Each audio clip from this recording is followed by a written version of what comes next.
ఏపీలో ఇన్నేళ్ల సంది కనీసానికి రోడ్ల సౌలతి కూడా లేని ఏజెన్సీ గ్రామాలన్నింటికి రోడ్లు సౌలతి చేస్తున్నాం. రాష్ట్రంలో రోడ్డు లేని ఊరు లేకుండా చేస్తాం. పోయిన సర్కార్ అసలుకు రోడ్లను పట్టించుకోలేదు కానీ మేం మాత్రం ఇప్పటికే 1000 కిలోమీటర్లకు మీదనే రోడ్లు మోసినామని కూటమి సర్కార్ గొప్పగానే చెప్తున్నది. కానీ గిడ కొత్తగా వస్తున్న డాంబర్ రోడ్లు ఎట్లున్నాయో ఓపారి మీరు కూడా చూడు.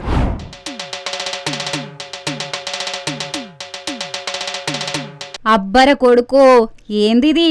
తారు రోడ్డా లేకుంటే థర్మకోల్ రోడ్డా? ఎక్కడికక్కడ మొత్తం ఊసొత్తున్నది కదా. గింత అందమైన రోడ్ ఎక్కడేసిరంటారా? ఆంధ్రప్రదేశ్ రాష్ట్రం పార్వతీపురం మన్యం జిల్లా కురుపం మండలం అంటిజోల నుంచి మణిగ ఊరికి పోయేతందుకు ఈ రోడ్ వేసిరు. మరి గింత ఘోరంగా తయారైందంటే ఎన్నడో ఎనుకట్ల రోడ్లు పోసుట్లా మొన్నటి వర్షాలకు గిట్ల పాడైందని అనుకునేరు. ఈ రోడ్డును కొత్తనే పోసిరు. కరెక్ట్ చెప్పాలంటే ఇంకా ఓపెనింగ్ కూడా చేయకముందే గిట్ల అయింది.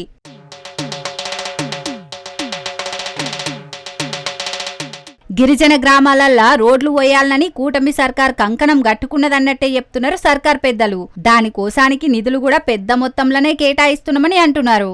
కాకుంటే అసలుకు పనులు ఎట్లా జరుగుతున్నాయి అనే దాని మీద ఇటు నాయకులకు అటు అధికారులకు పట్టింపు లేకపోయే వరకు ఈ కథ అవుతున్నది.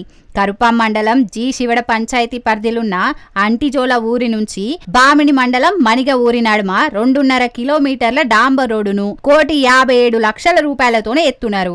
గాని రోడ్డు పనులన్నీ నాసి రకంగా చేస్తుండే వరకు చేతులతోనే రోడ్డును తీసినా ఉత్తగానే అత్తున్నది.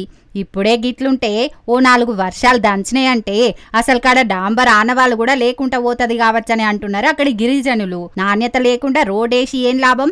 ఇప్పటికైనా అధికారులు స్పందించి మాకు నాణ్యమైన రోడ్ వేయాలని అక్కడి ప్రజలు డిమాండ్ చేస్తున్నారు. మరిగా deputy CM Pawan Kalyan sir, మీరు నిధులు కేటాయించుడే కాదు, జర ఇప్పటికైనా కింద పనులు ఎట్లా జరుగుతున్నాయి అనేది కూడా పరిశీలన చేయుర్రి. లేకుంటే మీరు ఎన్ని నిధులు కేటాయించినా గిసొంటి పనులు చేస్తే మీకే నావడదత్తది కాబట్టి జర చూసుకోండి మరి.